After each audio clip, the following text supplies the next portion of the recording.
Summer's rocking up. It's time to get shredded. We all want to look better for summer. And I've brought in one of the big guns, Harriet Walker, accredited dietitian and sports dietitian, to talk about top 10 tips for weight loss, Harriet. And it's not 1,200 calorie diets. Greg, thanks for having me back. It's certainly not 1,200 calorie diets. And I have 10 really useful and very effective tips to help drop that weight coming into summer. Let's rip in. Welcome to the Body Science Podcast, bringing you everything you need, want, and should know about health, fitness, nutrition, and training. As always, the information contained in this podcast is for the information purposes only and is not designed to diagnose or be prescriptive to treat, prevent, or manage any injury, disease, or other health-related condition. Today's podcast is brought to you by Hydroxyburn Shred Ultra Nootropic Thermogenic. Shred Ultra is scientifically engineered to shred body fat, ignite metabolism, and boost all-day energy while enhancing cognitive performance, focus, clarity, and mood. It combines powerful fat-burning thermogenics, garcinia, green coffee bean, guarana, caffeine, and an industry-leading 4 grams of acetyl L-carnitine with potent nootropic ingredients at effective therapeutic doses to give you maximum results.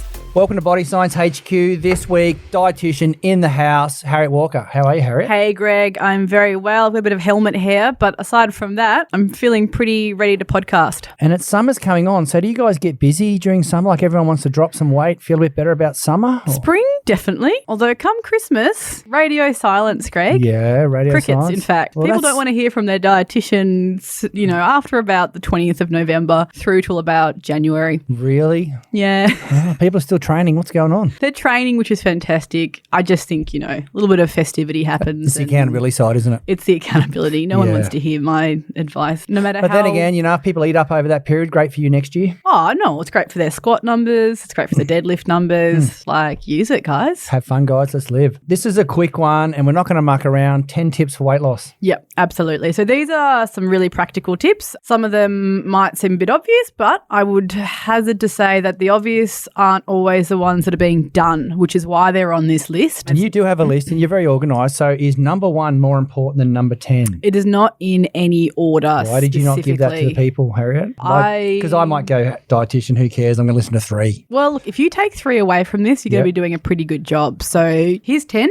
Okay. However, if you want to choose 3 to work with, that's probably a very effective way to approach this. So coming in at the unofficial number 1. Unofficial number 1, rearrange your plate. So very commonly we see people with plates where the very energy dense foods, however healthy they may be, like your protein sources or your carb sources, are the dominant factors in the plate. However, if we can do some rejigging, you can still have some of your favorite foods. We just want to play around with the portion sizes, maybe make them a little bit smaller of those energy dense foods and fill up with the lower calorie, higher volume veggies in order to keep the volume. Your eyes are still seeing the same amount of food, feeling full, and we are consuming a little bit less calorie density in that meal. So rearranging your plate, I always start with half a plate of veggies, do about a fistful of protein, same with carb, pop some healthy fats on there. And that's a really easy basic template that if you're starting from scratch to follow, and you can play around with it from there. So if I'm a 100 kilo guy, am I doing the same thing? Well, look, it's relative to your body size, so your hand size is not going to be about the same. Because you were talking the averages there, weren't you? Like a averages, 60 absolutely. kilo female, 75 kilo guy type. So using the hand size is great because it does kind of scale up or down according to the size of the person. Obviously, if you're still super hungry or if you're quite active, you can rearrange that a little bit further. But really looking at your portion sizes is a great way of just assessing how we might be able to make some calorie changes without, having to fully calorie count, and filling up on those lower calorie options like vegetables, having a big glass of water before you have your meal. There's fruits. A bit of conjecture about that. Is having water before you eat good or bad? Like I've heard some people say it's the worst thing you can do. I haven't really seen anything definitive on that topic. What we do see is that people get an increased feeling of satiety. It doesn't have to be it's going to feel pretty uncomfortable if you're sculling half a litre of water right before your meal. But I find within the hour before, increasing your water intake is just a nice simple way of increasing that feeling of fullness. Yeah, it's all about satiety, isn't it? Yep, absolutely. You got fruits in there. Why are we eating fruit? Fruits are a great source of fibre, great source of antioxidants, micronutrients, vitamins and minerals, and a little bit of sweet without it being a really direct source of processed carbohydrates like sugars. So yes, fruit contains a small amount of naturally occurring sugar, but I have put the challenge out there for anyone to really binge on fruit because it's got that fibre, high water content. It's actually quite hard to, scoff down a bunch of fruit, but you're still getting that nice bit of sweetness. So What are, let's pick a couple of fruits we can eat in this low calorie volume concept you're putting out that probably aren't going to throw the daily macros out too much. yeah, look, I mean, to be honest, most fruit falls under the sort of 100, 150 calorie, depending on the size of it. So for that reason, it makes it a really good snack. Berries are going to be, if we're looking at a scale in terms of energy density, berries are going to be down the other end, the lighter end of the scale. Higher fiber raspberries are a fantastic one because they're so high fiber. They're really nutrient rich, so lots of antioxidants because they're the bright red color, and low sugar. Same with blueberries, slightly lower sugar. Strawberries, same again, high water content, really satiating, nice bit of sweet. But that said, look, fruit on the whole, again, it is a low energy food. Obviously, with everything, we don't want to be chowing down on 15 pieces a day. There's a laxative effect there as well. But they're a great little sweet snack, 1 or 2 pieces a day. Happy days. And you've got yogurt down. There's some good research around yogurt and weight loss, isn't there? Yeah, look, I mean, there's an association with dairy consumption and actually having a lower weight. Controversial for the non-dairy folks out there. But generally speaking, there's, it's a high protein source of food, good amount of calcium. Some of the high protein yogurts are a nice little addition to the diet without adding in a whole bunch of calories in there as well. So again, it comes down to that satiation, which is the feeling of fullness and wanting to stop eating. And that's the name of the game. So getting full on slightly less calories and like a low-fat yogurt or even full-fat yogurt is a good option. And for our vegans out there, what's a yogurt alternative? Well, I would be looking, there's a lot of yogurt alternatives out there. The comparison between, say, like a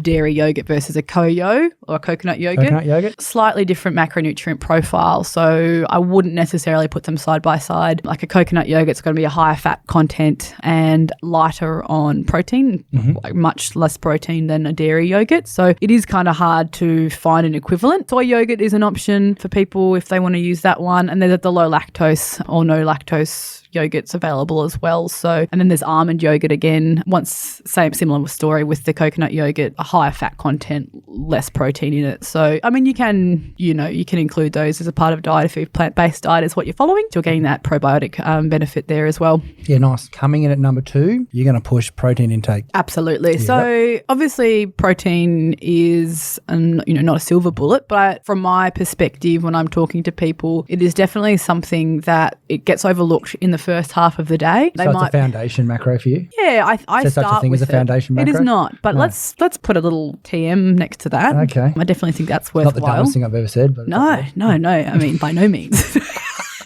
Anyway, so protein intake, generally speaking, from what I see with my clients, is back-ended. So they're having a large chunk of protein in the latter half of the day, which is fine. They're probably meeting their protein intake that way. What I will get people to do is maybe have smaller chunks of protein and distribute it across the course of the day. We know when people... Is there some hormonal benefits from that? Why are you getting people to do that? Yeah, so there's protein sort of interacts with some of the hormones in the gut, which means that there's a greater feeling of fullness. We have a less drive to eat when we have that protein intake with a meal. And we know that people who have protein, at a breakfast are less likely to consume as many calories across the course of the day. So it helps you feel full, it helps you stay within your energy budget across the day. So it's a good one to sort of focus in on breakfast. So I would be using like a whey protein powder, like your Lean 5 in a smoothie first thing. Again, the yogurts options are there, eggs, whatnot. So trying to get in a nice easy source of protein at breakfast is a really good way to keep that hunger under wraps. So the first thing was drop the calories, like look at alternative foods. Yeah, so drop your calories by rearranging the volume. So choose lower calorie foods. And the second part is to try and decrease those hunger pangs you get, like those hormones saying, let's eat.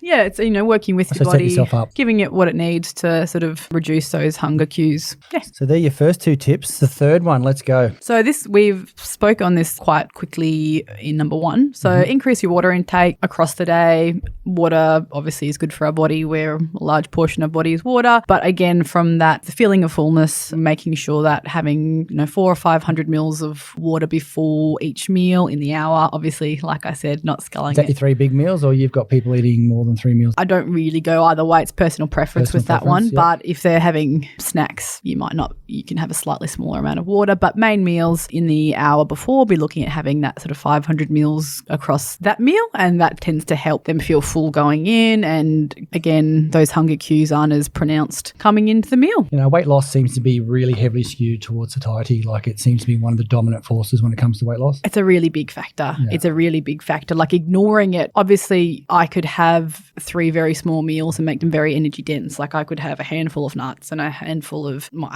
high-fat yogurt. High-fat yogurt, biscuits. Yep. You can have those really energy dense foods, but they're not voluminous. They don't all the ones that taste good. Fill your gut. Choosing the foods that are lower in calorie density, higher in volume, helps slow the rate of emptying of your gut, feel fuller for longer, less drive to eat. So I normally get people to assess their composition of their meal by saying, okay, if you're hungry within an hour of eating that meal, we probably need to take a look at re-engineering it a bit. So I think a meal should keep you feeling full, but for at least 3 hours, which it has a high fiber content. It's got some protein in there, some slow burning carbs, and some healthy fats, which help slow the absorption of the food into the gut. That is a really effective way of assessing how good the composition of that meal is. Yep. Okay. So do you just want to give, for the people out there that don't get what a healthy fat is, a couple of examples of some absolutely. Fats? So fats are a macronutrient. Yep. They are a slow burning source of energy. So right now I'm probably burning fat as energy. And healthy fats can help reduce inflammation. And I would include olive oil, nuts, seeds, avocado, oily fish as my top tips for a healthy fat. So once again, satiety with the good fats is it's going to slow down the absorption in the gut? Yep, absolutely. And that makes you feel fuller for longer. Yeah, nice. So what's your big number 4? Top 10, we're in the number 4 out of 10? Yep, absolutely. So number 4 is not nutrition related per se. We are increasing You're not staying in your lane here? Like, what's going on? I'm actually a qualified personal trainer, Nice. Craig. I just want to get that out there. Yep. So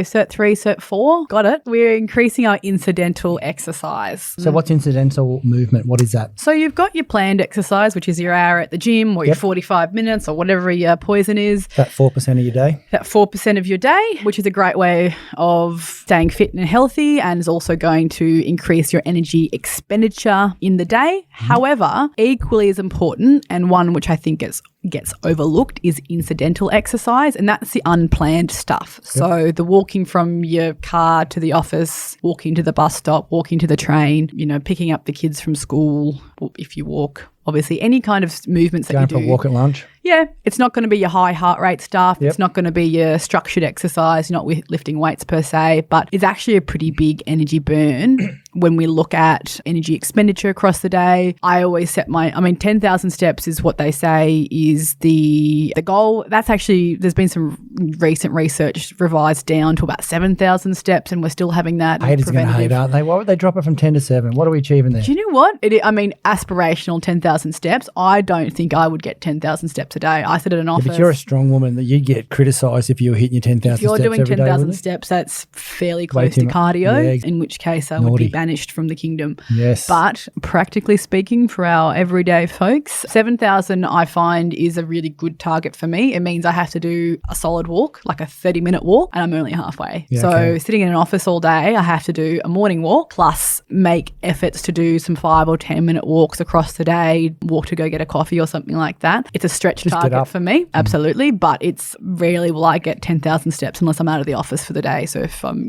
cruising around Sydney, I'll definitely get my 10,000, but I work from home, so I have to be really diligent about getting that. But when you look at the difference of energy output on a day where I've hit my 7,000 steps plus training versus when I've just done training, it's probably the difference about 200 or 300 calories. Wow, which, okay. Yep, nice. You play that out across the day. That's a snack. Do that 7 times a week? Yeah, absolutely. Once you start doing the maths on the steps and the energy output, I know when I was a student, I went from waitressing, walking around, public transport to working in an office, and that was an easy 2 kilos of weight gain in the 12 months after I became a student. And that's really comes down to incidental exercise reduction. Okay. So it's one that's quite easy for people to include, and it's not as painful as going to the gym. So it's a low entry point there. It's a easy bang for buck. Nice. So halfway mark, number 5. I Gee, I hope we're going to talk about something like caffeine. Oh, Greg, you know me. I love caffeine. Let's bring it on. So number 5 is, caffeine is a nice way of pepping up your morning, and it also has a mild thermogenic effect, which means it increases our body's core temperature.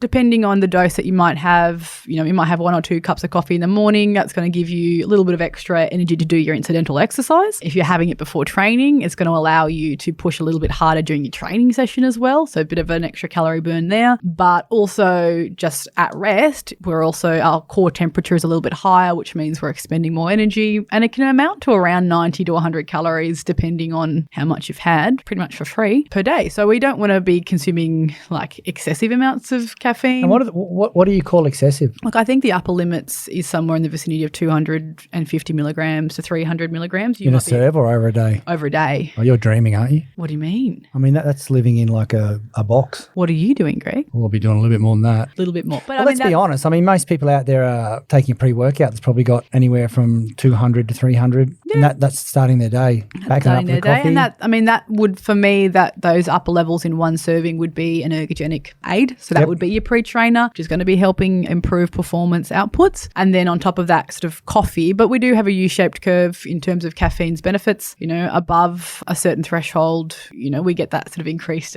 jittery. There is a good podcast by Macaron, caffeine, in our list of podcasts we've done, and he actually goes in some depth. Yep, absolutely. He talks about a lot of things, but worth it. So, like I said, there's definitely some benefits to having caffeine, over which it probably starts becoming not as a positive effect. But I think for people who are trying to, get some extra energy, get themselves through their day, try and drop a little bit of weight, they might find it beneficial just to know that that's going to be helping increase their core temperature and also sort of get them moving a little bit more with more energy. Is there any satiety associated with caffeine? I think there might be a bit of a satiating effect. I actually don't know off the top of my head, but I do remember reading something about an appetite suppression effect of caffeine, but I'd have to get back to you on that one. Obviously, I love my caffeine. I had my shred this morning before my run. How far did you go, Greg? 5.5 Ks this morning. Where are you going next year? What are you doing? I'm going to do New York Marathon. You made me say it again on It's on the podcast, everybody. You just heard that here. I am going with a doctor, Dr. Hal Rice. I can't wait for you to come with me, mate, because I'm sure we'll catch up at some time during it. Specialises in heart health, does he not? Yes, he's a clever man. What's your big number 6? We're talking about your top 10 tips for weight loss, dietitian, and you have come in number 6 with sleep. Yes, absolutely. So, look, I would put this in my top 3 if we were putting these in order. Sleep is a big one.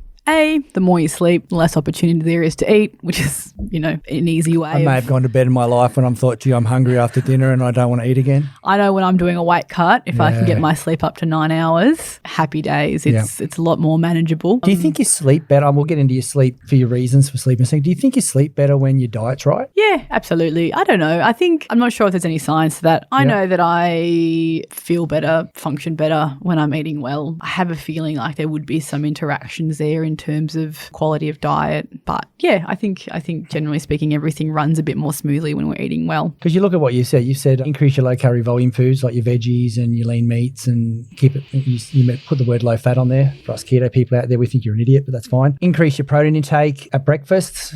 Take on those potential hunger pangs happen during the day. Yep. Increase your water. Get your incidental movement up as well as your structured exercise. So you should be gearing up for a good night's sleep. Yeah, absolutely. I didn't mean to call you an idiot like an idiot. I just meant, if you don't get keto, that's your problem. Yeah. But it's... No, so what we're working on here is, obviously sleep is important for brain function, cognitive function. It's how we join the dots at night time. We mop up some cellular damage in our brain that can't be done during the day when we sleep. So from that perspective, willpower is always greater when we've had a good night's sleep. I know when I've only had, maybe 4 or 5 hours for whatever reason, my willpower and my ability to say no to the croissant is diminished. You're a croissant person, eh? Oh, look, very occasionally. Yeah, okay. I like to think I'm French. Might have a latte and a croissant. Ah, nice. It doesn't happen often, but it does happen. But the other thing with sleep is when we don't have enough sleep, we get an increase in the hormone that is associated with hunger, which is ghrelin. So we've got the 2 hormones. Ghrelin, I know, the hungry hippo hormone, I like to call it.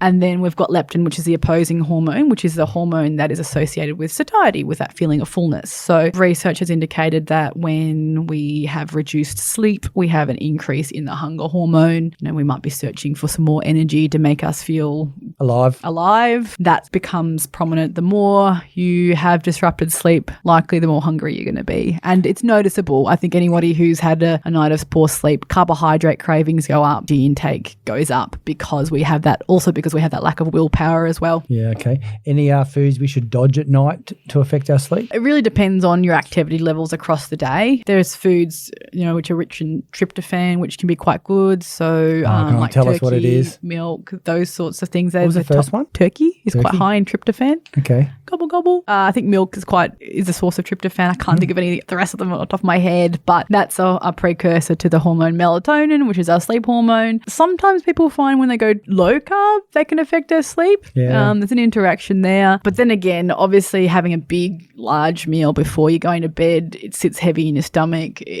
Digestion is not going to be as great. It's not a matter of, saying no carbs after here. That's kind of been disproven somewhat. If you're active at night, it's okay to have a little bit of carbohydrate. It's not going to kill you. If you're less active at night, obviously our body's ability to process carbohydrates, especially for like shift workers and whatnot, I would be cutting back on the carbohydrates across the night. But yeah, so there's a couple of factors into that one. But I'd be, giving your body a couple of hours to digest before bedtime. Well, since you've jumped from sleep to some carb activity, I'm going to bring up to number 7. Yes. Carbs. So absolutely. Top 10 tips for weight loss. Number 7, choose slower burning carbs. Yeah, so this is really looking at the quality of the food that you're consuming, and carbohydrates are definitely something that, can be included in a healthy diet, but I think there is a lot of access to highly refined carbohydrates. So do you want to give us a little input as to what they might be for the people out there that don't know? Yeah, absolutely. So we've got naturally occurring sugars. So we were talking about fruit that has a naturally occurring fructose, milk, dairy has a naturally occurring lactose. Anything with ose on the end is a sugar. They're not what we're really worried about. We are more concerned with reducing the amount of added sugar, refined sugar. When I say refined, I mean, just say I take a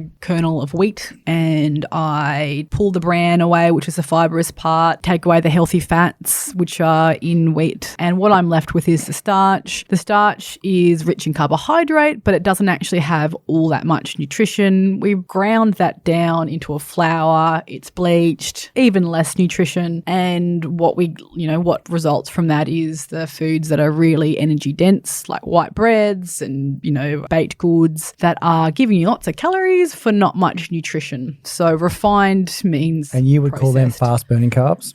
In most cases, they're going to be more likely to increase your blood glucose levels quickly, and there's generally a corresponding low with that, and that can be associated with increased hunger, decreased feelings of satiety. So when we're choosing carbohydrates that are higher in fiber, obviously with more nutrients in there, health outcomes are going to be better, and over the course of the day, blood sugar levels are going to be a bit more even, and we're less likely to be sort of, searching for the next kind of hit really of, another refined carbohydrate. But, another aspect of sugar, sort of the refined added sugar, is it's delicious. Yeah. It's generally combined with something which is high in fat, and that combination of refined sugar and fat, I'm thinking donuts. Look, I'm only donuts. Human. Yeah. They are delicious, and I can't stop at one. I try and eat 5 apples. I get through one. I'm like, nah, I'm actually done. There's fiber content. There's a little bit of sugar. But you can do 5 donuts. High water. I could definitely smack down 5 warm cinnamon donuts. Yeah, okay. And so the idea here over the day is, once again, I think it falls into satiety again. Choose slower burning carbs and feel more satisfied. Absolutely. Keep the balance. I think satiety is the word of the podcast. Yeah, it's a big one, isn't it? Yep, absolutely. Okay, what's your big number 8? Number 8, get professional help if you have zero clue. So it is very easy to follow the new trend of the week, and it kind of is trend of the week at this stage. If you're working with somebody who can help put those recommendations in context for you, it will make a whole lot more sense, and you will save yourself a lot of time guessing, applying things that aren't necessarily relevant to you. With nutrition information, there's probably a spot for a lot of different approaches. So, I look at it as a toolbox. So ketogenic diets are a tool. Intermittent fasting is a tool. Low carb is a tool. High carb is a tool. Greg is it? No, I'm joking. Greg is a tool. Yep, nice. Jokes. Hey, get one back. I did call you an idiot earlier, and I'm still feeling bad about that because you're definitely not an idiot. Boom, boom. Gotcha. No, we're even now. But basically, they're all tools that we can use for the right person in the right scenario. They might actually be really effective and really useful. But a health professional, a registered health professional, like a dietitian, is going to be able to explain to you why, how, when to use it, when not to use it, and give you that context around it. I find people like, oh, I'm doing a bit of this and I'm doing a bit of that. And when you're dabbling in a few different things, we generally don't get anywhere quickly. Yep. If we can get somebody who can be like, all right, yeah, I reckon you might be a candidate who might find something like intermittent fasting useful because they might travel or they're very, they don't feel hungry until, whatever it is, X hour in the day. So, I think there's a place for a lot of different approaches. It's about finding the right recipe for the person who's sitting in front of you, and having somebody explain the context around the recommendations takes a lot of the confusion out of nutrition and means you can become sort of better at reading the information that's put out there, because a lot of the time it might be useful, but if it's not the right information for you, it can become confusing. And Harriet, where does someone find a registered dietitian? There's heaps of us, but I would look on the DAA website, so Dietitians Association of Australia. If I just type that into Google, it'll come up. Yep, absolutely. Yep. And then if you want the most awesome variety of dietitian, I'd be looking at a sports dietitian, so you can look up Sports Dietitian of Australia. If you're looking at improving your sports performance, increasing lean muscle mass, body composition, they're the brand that you're looking for. And just off the top of the head, what's it cost to go to a dietitian? Look, it can range. The best thing about seeing a registered health professional is that in many cases you'll be able to get rebate. So if you go to your doctor and you get a referral, you should be able to get... So a doctor will refer you to a dietitian? Yep, they can do. If there's a condition that requires specific treatment, dietary intervention, then you can get rebates via Medicare. What if I just want to lose weight? Can I see a doctor say I want to lose weight and he'll put... If you just want to lose weight and you go to an accredited dietitian or sports dietitian and you have private health, in many cases you can get a rebate back there. Look, it'll anywhere between 100 upwards from that, depending. Obviously, you're paying for quality and experience, so it might seem like a bit of an output. Well, it's not really. It's not a lot more than a PT, is it? Absolutely not, no. So, and it's like going to a physio. It's a very similar sort of pricing structure to a physio. I think a lot of people wouldn't even consider going to a dietitian. Look, I don't think it's the first place they look for information, unfortunately, but it can save you a lot of confusion. It can save you a lot of trial and error, and which in essence is time, and also paying for, this and that without getting recommendations. And the same with supplements. Supplements can be really effective when they're structured in the way that they're supposed to be used. And it's just making sure that you're, getting the most out of the interventions that you're trying to use. Yeah, nice. So if you're looking to drop those kilos, you want to do it the smart way, stay accountable. There's a lot of accountability with working with a dietitian. Absolutely, there is. Get on board. Harriet, how do people find you if they want to talk to you? So I would first look at my fantastic and influential Instagram account, which is @athleticeating. I also have athletikeating.com.au, which is my website, and people can book online there. Yeah, nice. Get on board. Yep. Let's throw out to a couple of other dietitians that we love. Who we got? My favourites, Angie Clark in Brisbane, I Nutrition, Chloe, and Jess at Health Performance Collective. Love, one of our favourites. Yep, Spendy. Yeah. Robbie Clark in Sydney as well. Yep. Yeah, I've got a couple of really great people that I get to work with. And you all talk together too, like you all keep up to date. Yeah, you there's share always room knowledge. at the top, Greg. And the best part is those are the people on my speed dial. So if I don't know anything, I'm very quick to ask them a couple of questions or refer on if it's something that they're sort of better at, handling, and vice versa. It's a two-way street there. So there's some really great, I obviously hang out with the sports dietitians of the world, but yeah, there's some really great people doing great work out there. And I know we're in the top 10 tips for weight loss, and obviously people are training and into exercise. Why are people going to a sports dietitian for weight loss? I think the focus is on not necessarily weight. I think body composition is a really critical part of understanding how the process works. So obviously, I think people, if they've tried before, they can understand their weight can fluctuate 1 or 2 kilos in a day, which is not actually indicating the true change in their body composition, which is fat mass versus muscle mass. Good point. So I think a sports dietitian,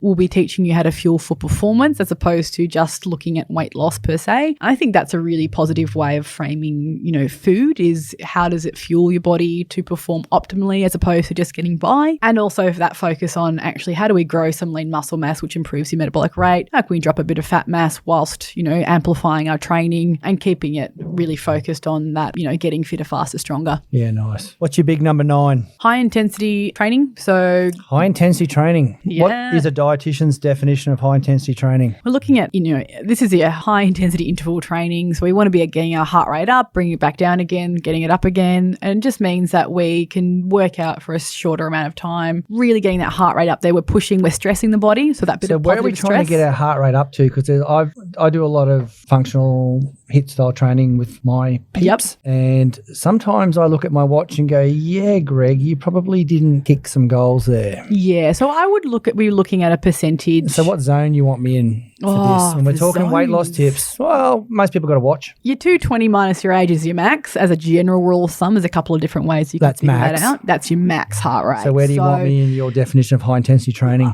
75, 80. 75% of max heart rate? Yeah, look, I would be referring out to a couple of the trainers in my life. So your Kev Tooney would be a great personal person. trainer. Look, you've got your Cert 4 in fitness. We're happy to hear it. What are you thinking? Look, obviously we're going to be working at higher end. Kev's at the higher end. We don't have to talk about that. We know where he sits. But basically, you shouldn't be able to hold a conversation whilst you're doing it. Yep. You should be sort of thinking about why you actually came that morning, and that would be a good sign to me that you're working at a high intensity. Generally, when we're working at that 60% of our max, and we should be able to hold like a light conversation. And as we move up from there, when working at high intensity intervals, you're not working there for a long period of time. You're working in there for sort of, 20, 30 seconds and bringing your heart rate back down. But that's really stressing our body. It's a positive stressor. It triggers those adaptations, increasing, cardiovascular fitness, up-regulating the cellular machinery and increasing that lean muscle mass. So I find the high intensity interval training is more bang for buck, especially if you're time poor, as opposed to, going for a leisurely sort of 5K run, which, hey, has its place. Any activity is good. But in terms of calorie burn, the high intensity interval training is fantastic. If you're time poor, I would be going for weights training as well if you've got a little bit more time up your sleeve, increasing that lean muscle mass. But you can do a HIIT with weights as well. So a couple of HIIT sessions, a couple of lifting some tin. Yep, lifting some tin. Definitely getting our incidental movement up. Yep. And getting out for a couple of walks. Yep, absolutely. So I think,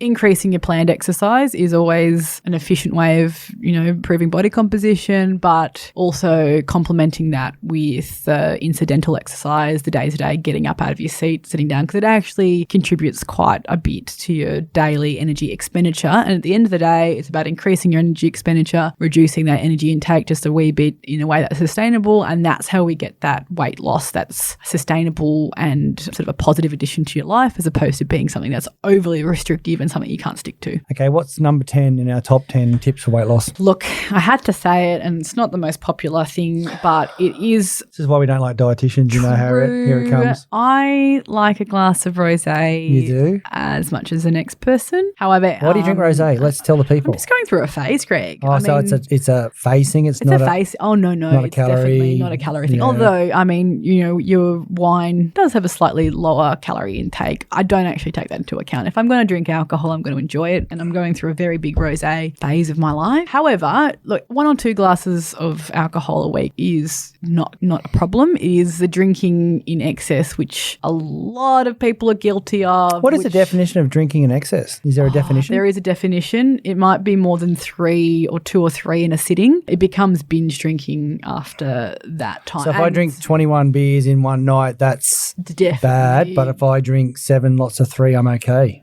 I would also say it has to be the number of alcohol-free days in the week. There has to be. We shouldn't even be going there. Like, seriously, reduce your alcohol. That's what reduce it's about. your alcohol. We're talking Don't about weight try loss. And bend the rules, Greg. We want a few. It's Christmas is coming. 1 or 2 nights a week, having 1 or 2 drinks. For some people, fine. it's not Christmas; it's end of year festivities. But what happens is, it's the alcohol content, the mixer that you're having with the alcohol. They, 2 separate contributors to excess calories, and then you've got the food that goes with it. What if I'm doing vodka and Coke Zero? Look, you can probably have a little bit more of those without increasing your calorie intake. However, it's going to make poor decisions later in the night. That's exactly it. Once we start consuming those large amounts, yes, you can have more, but I would also dare say that the hangover the next day is going to be fairly rotten. What happens when we want hangovers? We want the carbs, we want those greasy foods, and that makes it. While I've got you, and this is $1 million question, I know we're doing top 10 tips for weight loss, but let's just say I am at an end of year party and I do have a few drinks, a few more than I probably should have. and then I had a couple more. Next day, got a hangover, and obviously bad choice world. What should I take from a dietitian's perspective to go,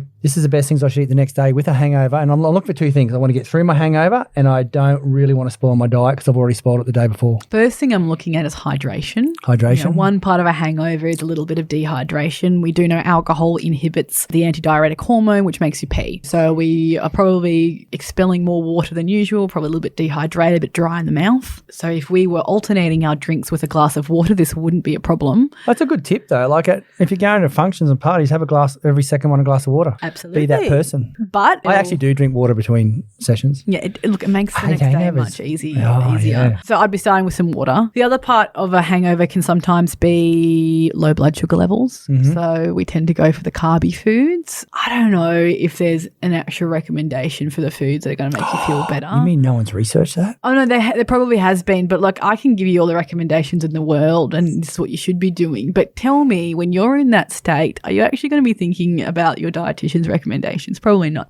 Look, if you can choose some, whole grain carbohydrates, correct? Yep. Are you going to have a bowl of oats with some fruit? Probably not. But you know what? You have you dig into the Maccas and you go find a pie and do all that, but you feel like shit after it. Like it's not doing the job. It's a vicious circle. Yeah. It is a vicious circle. Start with your hydration, get some electrolytes in there, get your, hydration status back on track. I don't know if you could have some eggs and toast, a bit of protein, healthy fats, a bit of carbs in there. You can probably cut out a lot of excess calories if you make it at home. But I would dare say if it's gotten to that point, we're in survival mode. Vegemite toast for people is very popular. Some B vitamins in there. Definitely, they're associated with the metabolism of alcohol. So B vitamins, that's why you've got your Barocca, apparently. But yeah, so look, I think obviously if you can make it made at home, that would probably save some calories. But if you've gotten to that point, I think I would be overlooking my life choices first. Every now and then it's going to happen, and that's fine. If it was a good time, hopefully it was worth it. But if it's happening every weekend and it's derailing your goals, then that's a big thing, isn't it? It's a big thing. Yeah. Once in a while, we're not talking cares? about the once-offs or the special occasions or whatnot. We're talking if it's happening every weekend, every second weekend, and it's getting in the way of your ability to get to the gym, get active. If you're writing off a couple of days of your week, then your results are going to be heavily impacted by that. I'm a massive multivitamin, drink a lot of water before I go to bed guy. Yep, absolutely. Look, there's been some conjecture in the marketplace about caffeine at night with a hangover. That's a bad idea, isn't it? That is very contrary to its indication. So caffeine inhibits adenosine, which is a chemical associated with sleep. Having caffeine, it's got a half-life of about 5 or 6 hours. Yeah, so if you're having caffeine any time after,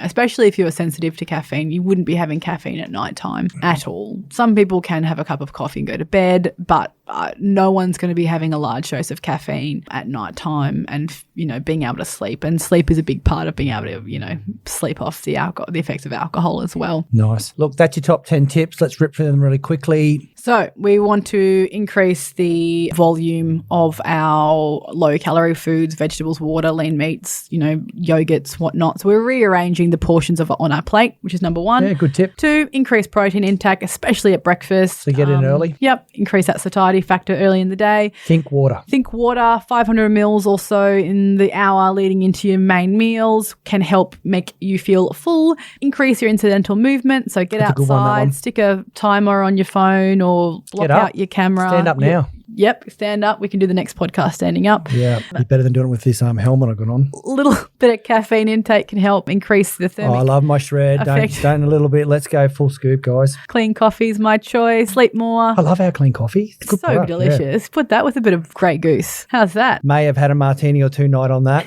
yes, but it's more for during the day because it's not good for you at night.